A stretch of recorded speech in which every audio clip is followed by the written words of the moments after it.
할렐루야, 좋은 아침입니다. 오늘은 슬기로운 아침 시간 로마서 2장 말씀 보겠습니다. 예전에 학교를 등교하면요, 교문 앞에 꼭 서 있는 사람이 있었습니다. 바로 선생님과 선도부였습니다. 학생들의 두발, 교복, 명찰 이런 것들을 잘 점검하여서 학생다운 모습을 갖출 수 있도록 이렇게 좀 인도하는 그런 일을 감당하는 것인데요.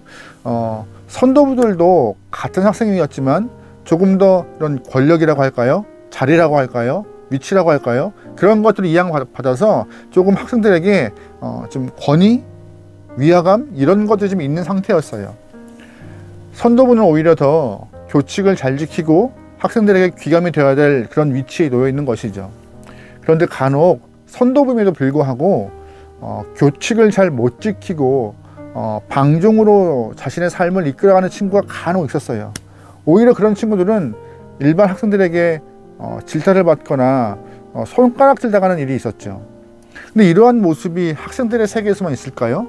아닙니다. 국회의원들에게도 또한 우리에게도 똑같이 있습니다. 국회의원들은 자신의 위치에서 많은 국민들의 삶이 불편함이 없을까, 손해보는 일이 없을까 잘 살피고 손해보는 일이 있다면 법을 만들어서 또한 그들을 보호하는 것이 그들의 목적입니다. 입법이 그들의 목적이죠. 그런데 입법을 해야 될 국회의원들이 범법을 행하여서 오히려 자신의 사리 사욕만 채우는 일이 발생할 때 국민들은 질타하는 것입니다. 목회도 똑같습니다. 하나님의 말씀을 진리로 삼아서 그 말씀을 잘 연구하고 그 말씀을 삶으로 실천하여서 삶으로 설교하는 영혼들입니다. 근데 오히려 앞선 자가 앞서지 못하고 말씀을 이해하지 못하고 바르지 못한 삶 때문에 매스컴에 많은 그런 좋지 못한 모습으로 등장하여서 질타받는 일이 많습니다. 부끄러운 모습이죠. 이러한 모습이 우리 삶에 참 비일비재해요. 자리에 맞는 위치, 자리에 맞는 그러한 모습, 그러한 행동, 그런 삶을 좀 보여야 하는데 그렇게 못 보일 때 참 많이 혼이 납니다. 근데 이러한 모습은 우리 때만 있던 것이 아닙니다. 예수님 때 당시에도 있었습니다. 예수님 당시에도 바울이 복음을 선포했던 그때에도 이러한 일이 좀 있었어요. 특별히 유대인들에게요. 유대인들에게는요, 잘못된 특권 의식이 좀 있었습니다. 다시 말해서 하나님이 모든 민족 가운데 제일 먼저 선택했다는 선민 의식을 갖고 있었는데 그것이 잘못된 특권 의식의 시작이라고 보면 될 것 같습니다. 사실 외적으로 보면요, 유대인들은 특별히 특출난 부분이 없어요. 기원전 586년에 바벨론에게 나라가 망하였고 예수님이 오실 때까지 나라가 없는 신세였습니다. 바울이 복음을 전하는 그 상황에도 로마의 피지배 계층이어서 쉽지 않은 시간들을 보내고 있던 것이었죠. 오랜 시간 동안 나라가 없는 민족이었고 삶이 쉽지 않은 상황에도 불구하고 특권 의식으로 똘똘 뭉쳐있는 이스라엘 사람들이었습니다. 사실 별것 없으면서도 이방인들을 무시했고 자신들은 특권 의식으로 이렇게 무장한 영혼들이 이스라엘 사람이라고 보시면 좀 쉽습니다. 이 모든 것들은 아마 이렇게 특권 의식에 그릇된 특권 의식으로부터 출발되었음을 좀 안타까워해야 되는 것이 우리가 바라볼 시선이죠. 이스라엘 사람들이 그 특권 의식을 가지고 있던 그 기준은요, 두 가지입니다. 첫 번째, 바로 율법 때문에 특권 의식이 좀 있었어요. 다른 민족에게 없는 하나님이 직접 주신 그 율법을 본인들은 가지고 있다라고 하는 그런 의식이요. 그래서 이스라엘 사람들은 율법을 생명과 같이 생각합니다. 또한 이스라엘 사람들에게 있는 특권 의식은요, 할례 때문에 그런 생기는 의식이기도 해요. 아브라함과 하나님 사이에 할례로 인한 언약을 체결합니다. 그로 인하여서 할례 받으면 자동적으로 하나님의 백성이 되고 하나님의 자녀가 된다는 그러한 생각을 갖고 있던 것이에요. 율법과 할례 때문에 이스라엘 사람들은 선민 의식, 특별 의식을 좀 갖고 있던 것이죠. 그런데 오늘 본문에서 보면은요, 바울이 그 특권 의식을 신랄하게 비판하고 있습니다. 먼저 율법에 대한 비판입니다. 1절 말씀 볼게요. 그러므로 남을 판단하는 사람아, 누구를 막론하고 네가 핑계하지 못할 것은 남을 판단하는 것으로 네가 너를 정죄함이니 판단하는 네가 같은 일을 행함이니라. 아멘. 1절 말씀에 남을 판단하는 사람이라는 표현이 있는데 이 표현이 유대인 이스라엘 사람들을 지칭하는 것입니다. 유대인들은 자신들에게 주어진 그 율법을 기준 삼아서 율법에 어긋나는 사람들을 비판하고 평가하기를 즐겨했어요. 저것도 못 지키면서 저것도 안 하면서 왜 이런 일을, 왜 저런 사람은 참 믿음이 없어, 아유 참 수준 이하야 라고 평가하기를 좋아했던 것이죠. 율법의 기준을 본다면요, 이방인들은 율법을 지키지 않으므로 하나님의 선택을 받지 못한 것이고, 또한 그들은 지옥불에 떨어질 사람이라고 대놓고 정죄했던 것이에요. 근데 사실 유대인들도 하나님의 말씀을 잘 지키지 못했습니다. 왜냐하면 율법을 가지고 있는 것과 율법을 지키는 것을 그들은 동일하게 같다고 생각했던 것 같아요. 근데 다른 부분이잖아요. 율법을 가지고 있는 것과 율법을 지키는 것은 엄연히 다른 존재인데, 다른 것인데 그들은 같은 것이라고 봤던 것 같아요. 그러다 보니 율법을 지키지 않는 나를 못 본 것 같아요. 나는 율법을 갖고 있어, 그 갖고 있음이 나는 잘 지키고 있어 라고 착각을 좀 불러일으켰던 것 같습니다. 그래서 바울은 오늘 본문에서 남을 판단하자고 유대인들을 지목하고 있던 것이죠. 3절 말씀에 이런 표현이 있어요. 이런 일을 행하는 자를 판단하고도 같은 일을 행하는 사람아, 네가 하나님의 심판을 피할 줄로 생각하느냐. 아멘. 무슨 말이에요? 다른 사람을 지적하고 비판하고 이방인을 정죄하는 유대인 너희도 똑같이 이방인들과 같은 모습으로 삶을 사는데 너희들도 하나님의 심판을 피할 수 없다라고 바울이 비판하고 있습니다.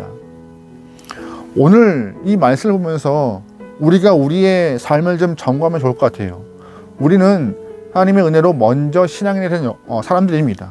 먼저 주의 말씀을 들은 사람들인 것이죠. 그렇다면 받은 말씀, 들은 말씀을 우리는 잘 행하고 있는지, 말씀을 알고 있다고 해서 그 말씀을 기준 삼아서 오늘 본문에는 유대인과 똑같이 말씀을 지키네 안 지키네, 수준이 있네 없네라고 평가하고 있지 않은지, 하나님은 우리에게 먼저 말씀 받은 자로서 말씀을 지켜야 될 권리와 의무를 허락하신 것입니다. 지킬 의무가 있는 것이에요. 말씀을 실행할 그런 자세가 우리에게는 필요한 것입니다. 그런데 우리는 말씀을 실행하지 않으면서 주변 사람이나 믿지 않은 사람들 향해서 정죄하고 비판하고 평가하고 그들의 삶을 이렇게 가르는 일을 하고 있지 않은지, 만약에 우리도 다른 사람을 향해서 손가락질하고 평가한다면요, 하나님은 오늘 3절 말씀과 같이 하나님의 심판을 피할 수 없을 거라 말씀하십니다. 우리 이 말씀 잘 기억하시면서 내가 먼저 말씀을 신뢰하고 말씀에 대한 삶의 드러남이 있는 귀한 영혼 되면 좋을 것 같습니다. 말씀 한번 더 볼까요? 13절 말씀입니다. 하나님 앞에서는 율법을 듣는 자가 의인이 아니요 오직 율법을 행하는 자라야 의롭다 하심을 얻으리니. 아멘. 이 로마서 말씀을 통해서 우리가 배울 수 있는 것은 뭐냐면 전반적으로 이신칭의를 배웁니다. 이신칭의가 뭐예요? 믿음으로써 의롭다 하심을 얻는 것입니다. 그런데 이 이신칭의에서 말하는 이건 믿음으로써 의롭다함을 얻는 것, 이 믿음은요, 단순히 내가 어떠한 것을 향한 신뢰의 마음만 있는 것이 아닙니다. 신뢰를 넘어서 그 믿음을 삶으로 행할 때에 그 믿음이 온전한 것인데 그 믿음을 말하고 있는 것이에요.